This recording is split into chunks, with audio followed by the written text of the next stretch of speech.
সুপ্রিয় দর্শক আসসালামু আলাইকুম। আপনাদের জন্য আজকে নিয়ে এলাম টমেটো আলু দিয়ে ট্যাংরা মাছ রান্না।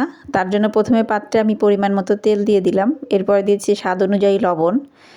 এখন দিয়ে দেব আমি বড় সাইজের একটা পেঁয়াজ এবং 5-6টা কাঁচামরিচ ফালি। আপনারা ঝাল কম বেশি বাড়িয়ে কমিয়ে নিতে পারেন।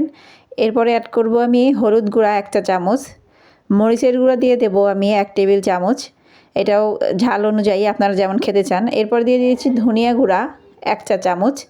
এখন দিয়ে দিলাম আদা রসুন জিরা পেস্ট। এখন এটা আমরা সুন্দর করে মশলাটা হাত দিয়ে মেখে নেব।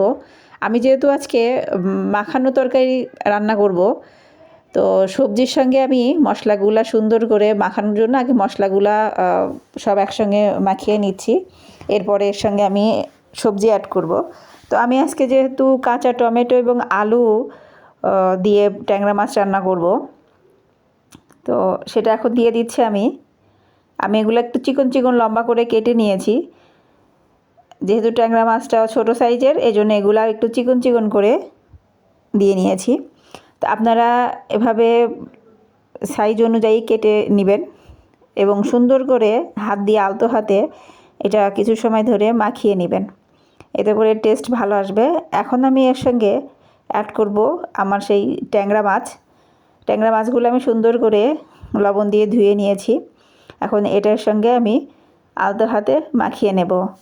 এই তরকারিটার আসলে বিশেষত্ব হচ্ছে আপনি যত বেশি সুন্দর করে মশলা এবং সবজির সঙ্গে মাছটা মাখিয়ে রান্না করবেন, আপনার এই রান্নাটা তত বেশি টেস্ট হবে। এটা তো বেশি সময়েরও ব্যাপার নেই এবং কষানো বা বেশি নাড়াচাড়া করার কোনো রকম ঝামেলা ছাড়াই এটা শুধু মাখিয়ে আপনারা এখন পরিমাণ মতো এর সঙ্গে আমরা পানি অ্যাড করব।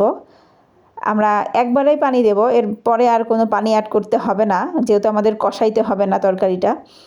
তো আমাদের প্রয়োজন অনুযায়ী এটা সিদ্ধ হওয়ার জন্য যতটুকু পানি দরকার এখানে আমি পানি নিয়ে নিলাম।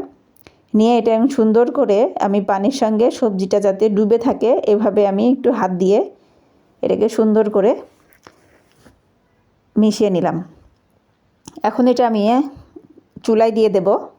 চুলাতে আমি এটা রান্না করব যতক্ষণ না পর্যন্ত পানিটা শুকিয়ে যাবে। এবং আমাদের এই রেসিপিটা যেমন সহজ এবং অনেক বেশি টেস্টি হয়, আপনারা তৈরি করে অবশ্যই আপনারা আমাকে জানাবেন কেমন হয়েছে। সবাই ভালো থাকবেন, সুস্থ থাকবেন।